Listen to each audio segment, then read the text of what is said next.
નમસ્કાર વિદ્યાર્થી મિત્રો, યુટ્યુબ ચેનલમાં આપનું સ્વાગત છે। મિત્રો, આજે આપણે શ્રેણી 11 માં વાણિજ્ય વ્યવસ્થા અને સંચાલનમાં પ્રકરણ 6 ધંધાકીય વ્યવસ્થાના સ્વરૂપો 2 અંતર્ગત ધંધાકીય વ્યવસ્થાનું સ્વરૂપ કંપનીની વાત કરવાના છે।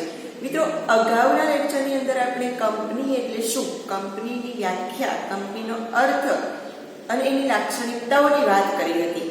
આજે આપણે કંપનીના પ્રકારોની વાત કરવાના છીએ। મિત્રો, ધંધાકીય વ્યવસ્થાના જુદા જુદા સ્વરૂપો આપણે જોયા છે, જેની અંદર વૈયક્તિક માલિકીની પેઢી, ભાગીદારી પેઢી, સહકારી મંડળી, હિન્દુ અનડિવાઇડેડ ફેમિલી, આ બધા ધંધાકીય વ્યવસ્થાના સ્વરૂપો આપણે જોયા, વિગતવાર જોયા। આજે હવે આપણે કંપનીના પ્રકારો વિશે જોઈશું। મિત્રો, તો કંપનીના પ્રકારોની વાત કરીએ મિત્રો, તો જુદા જુદા દ્રષ્ટિકોણથી કંપનીના જુદા જુદા પ્રકારો પડે છે। એના પણ વળી પાછા કેટલાક પેટા પ્રકારો છે, જેની વાત આપણે કરીએ તો જુદા જુદા 4 દ્રષ્ટિકોણથી જે કંપનીના પ્રકારો પડે છે તે સૌપ્રથમ જોઈએ તો સૌથી પહેલા છે ખાસ કાયદા દ્વારા અસ્તિત્વમાં આવતી કંપની।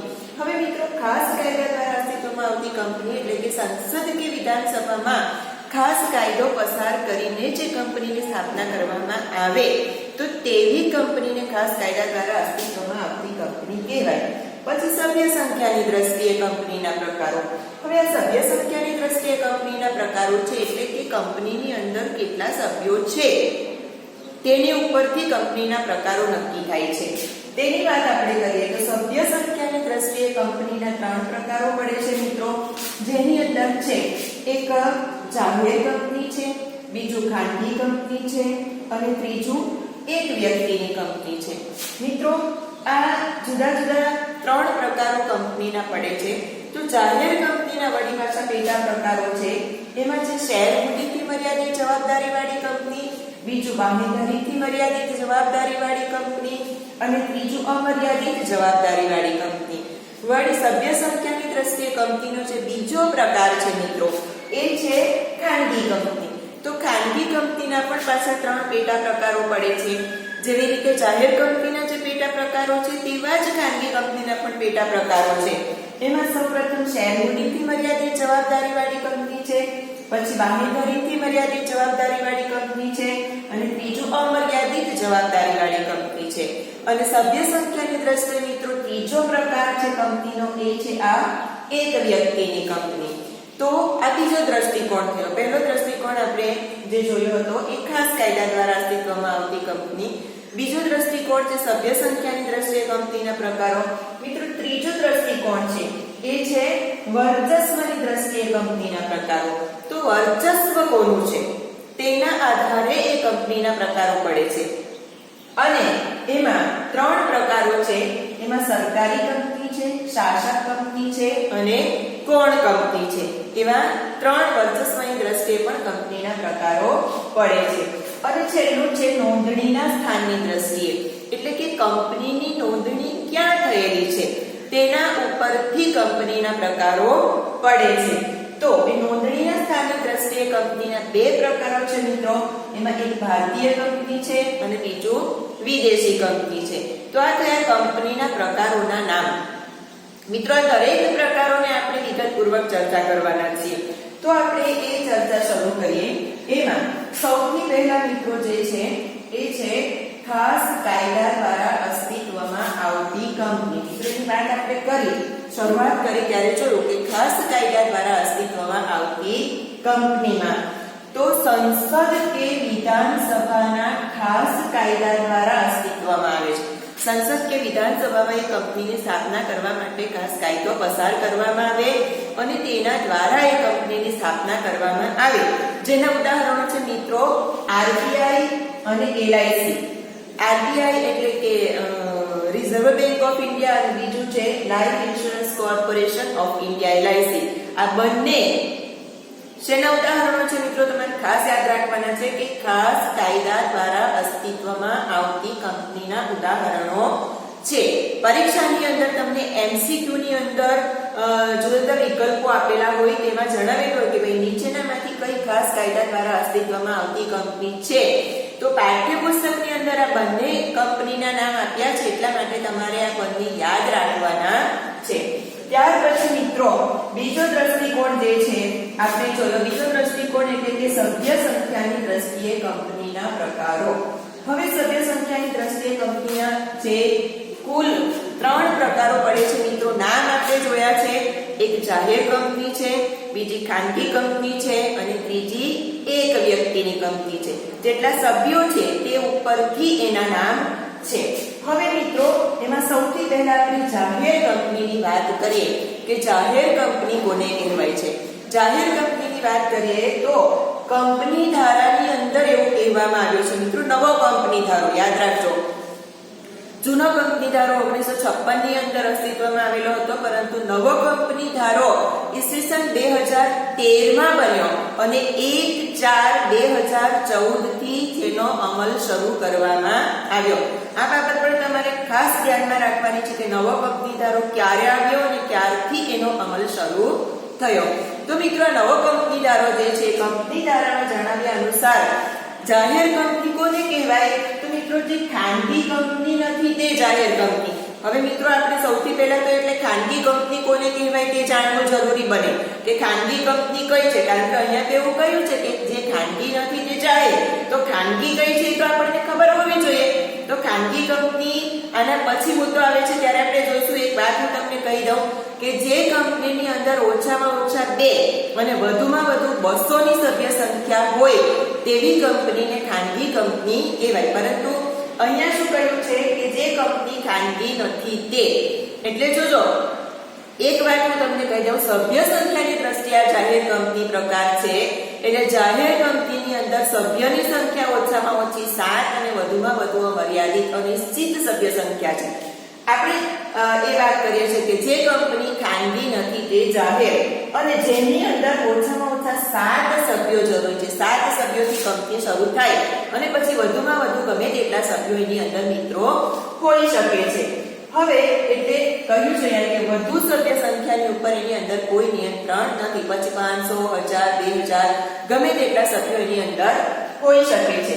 તો આ કંપની એટલે મિત્રો કઈ કંપની? જે જાહેર કંપની. તો જાહેર કંપની તેના શેર કે ડિબેન્ચર ખરીદવા માટે જાહેર જનતાને આમંત્રણ આપી શકે છે. એટલા માટે તો એ જાહેર કહેવાય છે. સભ્ય સંખ્યા ઉપરથી આપણે એનું નામ જાહેર કંપનીઓ નિશ્ચિત કર્યો અને વળી જાહેર જનતાને પોતાના શેર કે ડિબેન્ચર ખરીદવા માટેનું નિમંત્રણ આપે છે. બીજું કે શેરની ફેરબદલી પર કોઈ નિયંત્રણ નથી. સરળતાથી શેરની લેવેચ કરી શકાય છે શેર બજારની અંદર.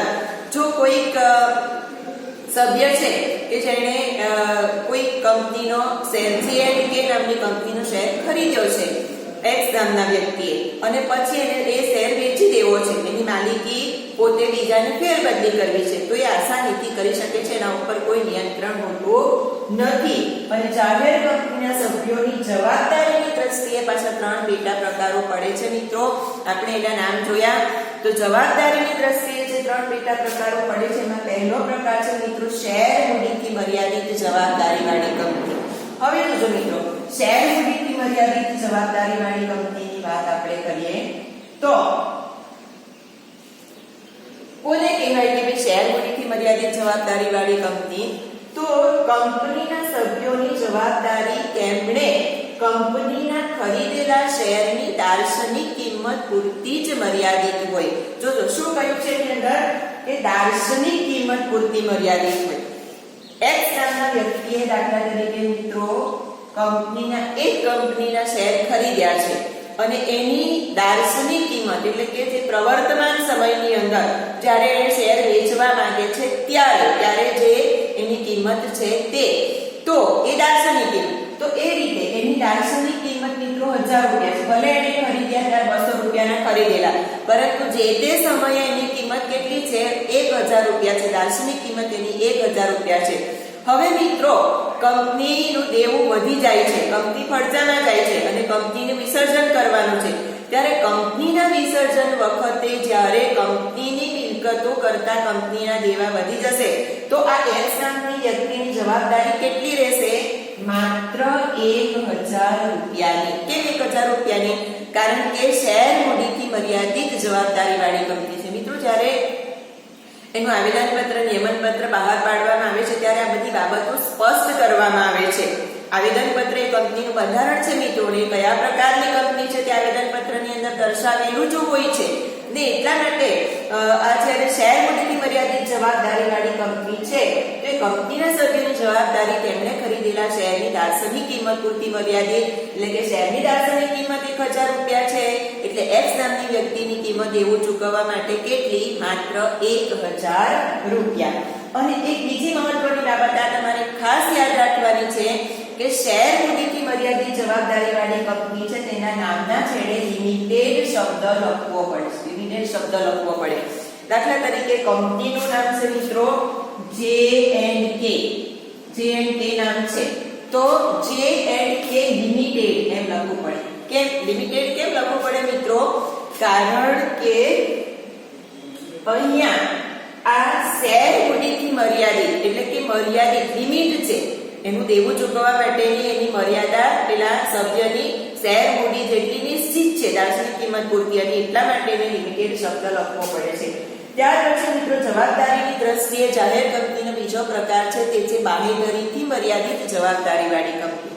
હવે મિત્રો બાંહેધરીથી મર્યાદિત જવાબદારી વાળી કંપની એટલે કે કંપનીના સભ્યોની જવાબદારી તેમને આપેલી બાંહેધરીની રકમ પૂરતી મર્યાદિત હોય છે. મિત્રો આવેદનપત્ર જ્યારે બહાર પાડવામાં આવે છે ત્યારે એમાં જો બાંહેધરીની વાત હોય તો પણ સ્પષ્ટ કરી દેવામાં આવેલું હોય છે તો કે ભાઈ આ એક્સ નામની વ્યક્તિ છે એ એક્સ નામની કંપનીએ બાંહેધરીથી મર્યાદિત જવાબદારી વાળી કંપનીના શેર ખરીદ્યા છે અને શેર ખરીદતી વખતે એને 10,000 રૂપિયાની બાંહેધરી આપે છે. હવે જ્યારે કંપનીનું વિસર્જન કરવાનો સમય આવે અને કંપનીના દેવા ચૂકવવાના થાય ત્યારે આ એક્સ નામની વ્યક્તિની દેવું ચૂકવવા માટેની જવાબદારી કેટલી? 10,000 રૂપિયા પૂરતી મર્યાદિત. બંને કંપનીનું દેવું 50,000 નું છે પણ માત્ર ને માત્ર એક્સ નામની વ્યક્તિએ કેટલા? 10,000 રૂપિયાની બાંહેધરી આપી છે દેવું ચૂકવવા માટેની અને એટલા માટે એની જવાબદારી માત્ર 10,000 રૂપિયાની છે. અને કંપનીના વિસર્જનના સંજોગોમાં જે સભ્ય છે એટલે કે એક્સ નામનો વ્યક્તિ સભ્ય છે તો એને બાંહેધરીની રકમ ચૂકવવી પડે છે. ત્યાર પછી મિત્રો જાહેર કંપનીનો જવાબદારીની દ્રષ્ટિએ ત્રીજો અને છેલ્લો પ્રકાર છે એ છે અમર્યાદિત જવાબદારી વાળી કંપની. મિત્રો અમર્યાદિત જવાબદારી એટલે શું? તો આપણે અગાઉના જે ધંધાકીય સ્વરૂપો ભણ્યા તેની અંદર પણ જોયું કે જ્યારે ધંધા કરતા એટલે કે ધંધાની મિલકતો કરતા ધંધાનું દેવું વધી જાય અને ધંધાના માલિકે પોતાની અંગત મિલકતો વેચીને પણ એ દેવું ભરપાઈ કરવું પડે ત્યારે તેને અમર્યાદિત જવાબદારી કહેવાય. તો મિત્રો એ જ બાબત અહીં પણ છે કે કંપનીના સભ્યોની જવાબદારી અમર્યાદિત હોય છે અને કંપનીની મિલકતો કરતા દેવા વધી જાય તો સભ્ય અંગત રીતે જવાબદાર બને. અંગત રીતે જવાબદાર બને એટલે કે પોતાની અંગત મિલકતોમાંથી પણ એને કંપનીનું દેવું ભરપાઈ કરવું પડે અને અંગત મિલકતોમાંથી હિસ્સો આપવો પડે છે. તો મિત્રો આ થયા જાહેર કંપનીના સભ્ય સંખ્યાની દ્રષ્ટિએ પ્રકારો. મિત્રો આ જાહેર કંપનીની વાત થઈ. હવે મિત્રો આપણે વાત કરીએ ખાનગી કંપની. આપણે જોઈએ છીએ મિત્રો સભ્ય સંખ્યાની દ્રષ્ટિએ કંપનીના પ્રકારો. કંપનીના પ્રકારોની અંદર જે આપણે બીજા દ્રષ્ટિકોણથી વાત કરીએ છીએ તેની વાત આ છે. સૌથી પહેલા આપણે જાહેર કંપનીની વાત કરી તેમાં આપણે જોયું કે જે કંપની ખાનગી નથી તે જાહેર છે. તો મિત્રો હવે જોજો, હવે આપણે ખાનગી કંપનીના અર્થને ખ્યાલને બરાબર સ્પષ્ટ કરવાનો છે કારણ કે જો ખાનગી કંપનીનો ખ્યાલ સ્પષ્ટ થશે તો જ આપણને પેલી વાત કે જે ખાનગી નથી તે જાહેર છે એ વાત બરાબર સમજાશે. તો મિત્રો બીજો પ્રકાર છે ખાનગી કંપની. ખાનગી કંપની કોને કહેવાય?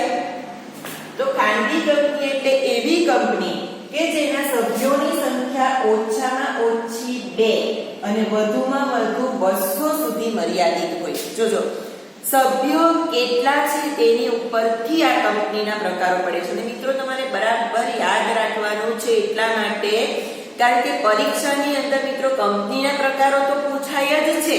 3 માર્ક અને 5 માર્કની અંદર લોંગ ક્વેશ્ચન્સની અંદર પૂછાય છે પરંતુ એની સાથે સાથે આના પાઠની અંદર એક બીજો મુદ્દો આવશે જાહેર કંપની અને ખાનગી કંપનીનો તફાવત. એ પણ મોસ્ટ આઈએમપી એક્ઝામમાં છે અને તેની અંદર આ બધી જ વિગતો આવવાની છે. આ જ ફરીથી બધી વિગતો આવવાની છે એટલા માટે તમારે આ યાદ રાખવું ખૂબ જ જરૂરી છે. તો ખાનગી કંપની કોને કહેવાય મિત્રો? કે જેની સભ્ય સંખ્યા ઓછામાં ઓછી 2 અને વધુમાં વધુ 200. જાહેરમાં કેટલી જોઈએ મિત્રો? આપણે ઓછામાં ઓછી 7 અને વધુમાં કોઈ સભ્ય સંખ્યા નિશ્ચિત નથી, અનિશ્ચિત છે.